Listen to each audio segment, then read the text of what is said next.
Some jobs we do for the money, others for the greater good. And right now there's an effort in the state legislature to allow local school board members to be paid for their efforts. Denver 7's education reporter Nicole Brady is taking a 360 look this morning. And Nicole, few districts around the country compensate school boards. Yeah, it's really rare, Molly, but one notable exception, Los Angeles, the country's second largest school district, pays their board members $125,000 a year if they don't have a second job. We know city councilors and state lawmakers are paid, and that's a public service as well. So we asked, should your elected school board directors be next? All right, board, that concludes our business for this evening. I will remind everyone we are getting together again. A 6-hour meeting, and the work still isn't done. Good evening. It's 6 o'clock. It's the life of a school board member. Now, as Colorado lawmakers debate allowing those elected officials to be compensated, we're going 360, talking to those for, against, and undecided about paying school boards. So let's start with an actual school board member. Being on school board, particularly in COVID, I don't think anybody could have expected all that COVID could have brought. KYLA Armstrong Romero is the president of the Aurora Public Schools Board of Education. She also has a full-time job, teaches college courses. Oh, and she has 8-month-old twins and another baby on the way. Being on the board is like having another full-time job. We've had a meeting last until about 11:30 or midnight.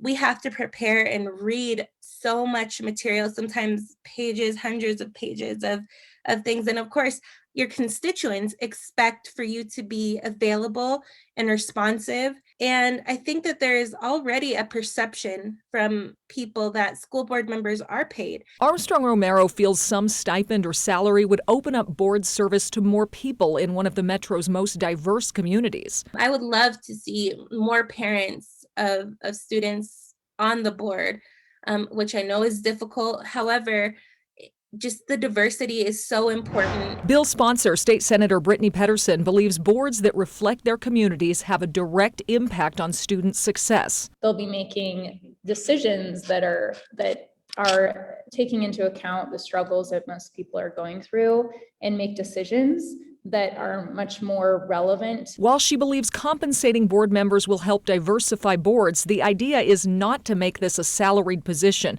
Pettersen and her co-sponsor are looking at setting a $150 per diem cap. At least it would help support people, especially when you look at the compensation for helping with childcare and some of the costs that are associated with being away from your family for these long hours. But many of the bill's legislative opponents feel any money for board members means less money for classrooms. We constantly hear about the inability to pay teachers adequately.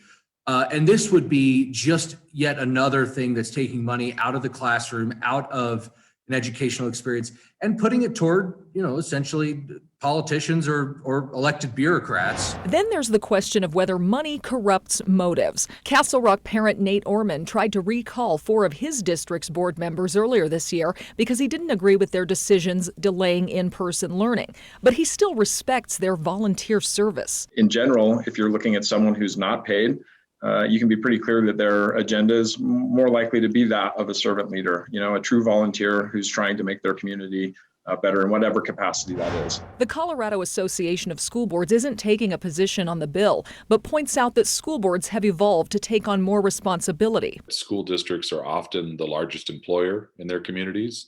They typically have budgets that are on par or larger than the county. And so when you are electing those school board members, you are entrusting them with, a fair amount of tax dollars. Because of that, Van Scholes with the education advocacy group A+ Colorado believes school boards need to become more professionalized. Paying them could help, but it also takes better recruiting and training, and maybe the community paying more attention. There's a very small number of people that elect school board members. People don't pay attention. It's sort of like the last thing on the ballot. And you're like, who are these people? And what do they stand for? And how do you even begin to know what they stand for? Most of us want school boards that stand for kids.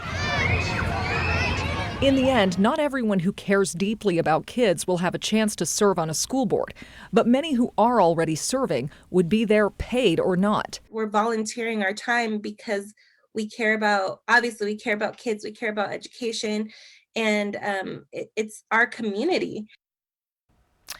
And just to give you a little bit of an idea of how much time they put into this, I asked a Douglas County school board member to estimate what they put into hiring the superintendent recently. She said 228 hours. She added it up. The School Board Association, though, estimates during less busy times of year, it could be 15 hours a month. So what do you think? Should school board members be compensated? You can email us at 360@thedenverchannel.com.